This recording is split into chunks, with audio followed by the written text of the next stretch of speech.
Olha só que situação. Imagina pegar um empréstimo com a própria empresa para realizar um sonho, tipo quitar a casa. Agora, imagina ser demitido e a empresa usar essa dívida para não pagar absolutamente nada da sua rescisão. Parece justo? Pois é, a lei pode ter uma resposta bem surpreendente para isso. Vamos desvendar esse quebra-cabeça. Então, a pergunta que não quer calar é essa: uma empresa pode, por lei, descontar um empréstimo pessoal do acerto final de um funcionário? A resposta, olha, é bem mais complexa do que parece à primeira vista e ela revela muito sobre como a justiça protege quem trabalha. Para a gente entender como isso funciona na prática, nada melhor do que mergulhar num caso real da Justiça do Trabalho. Vamos conhecer a história do Paulo, um funcionário que se viu exatamente nessa encruzilhada. A história dele contra a empresa ilustra perfeitamente todo esse dilema. A história começa até que bem. O Paulo é contratado e, um tempo depois, a própria empresa lhe concede um empréstimo para quitar a casa. Um gesto de confiança, né? Só que o cenário muda da água para o vinho. A empresa fecha as portas e o Paulo é demitido sem receber um centavo. Nada de rescisão, nem horas extras, nem o FGTS. Aquele acordo amigável se transformou num problemão na justiça. E aí, diante da ação na justiça, qual foi a defesa da empresa? Bom, na visão deles, a solução era bem simples e, para ser sincero, parecia até bastante lógica. Vamos dar uma olhada nesse argumento. A lógica da empresa foi basicamente botar tudo numa balança.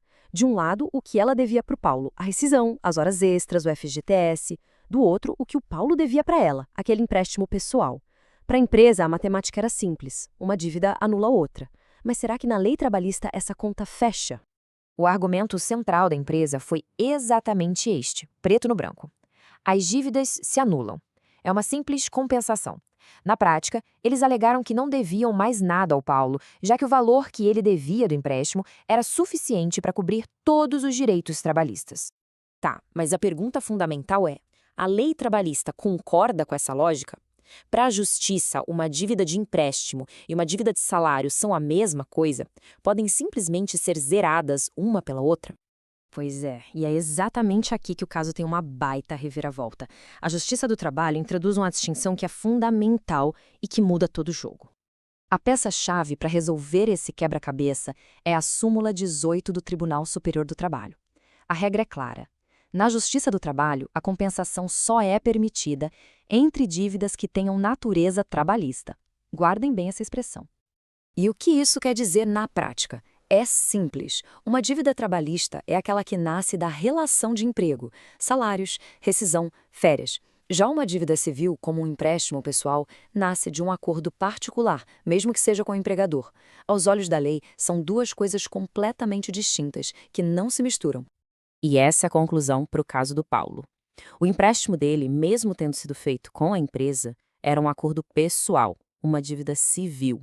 Já as verbas rescisórias eram uma dívida trabalhista, e a lei simplesmente não permite que uma seja usada para quitar a outra dessa forma.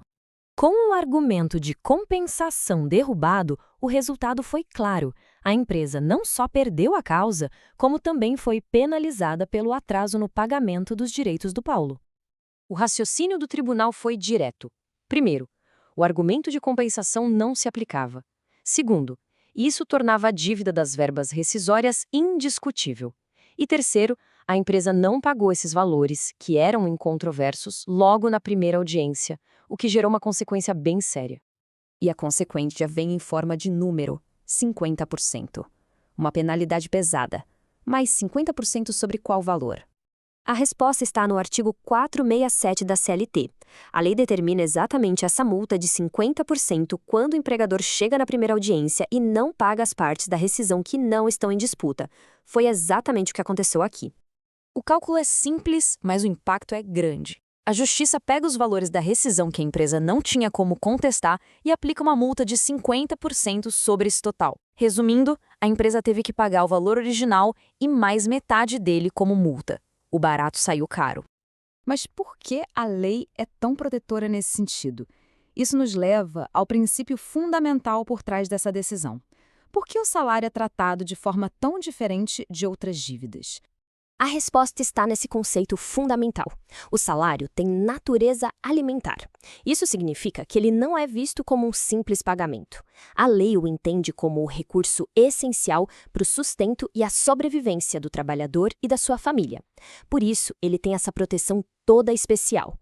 Portanto, a grande lição aqui é esta. A lei trabalhista coloca a proteção do sustento do empregado acima de outras dívidas, mesmo que legítimas, que a empresa possa ter contra ele. Na disputa entre uma dívida civil e o salário, a sobrevivência do trabalhador vem em primeiro lugar. E o caso nos deixa com uma reflexão. Quando o pessoal e o profissional se misturam dessa forma, a quem a lei deve proteger? A resposta da Justiça do Trabalho é bem clara. A proteção ao sustento do empregado é a prioridade. Uma lição importante tanto para os trabalhadores quanto para as empresas.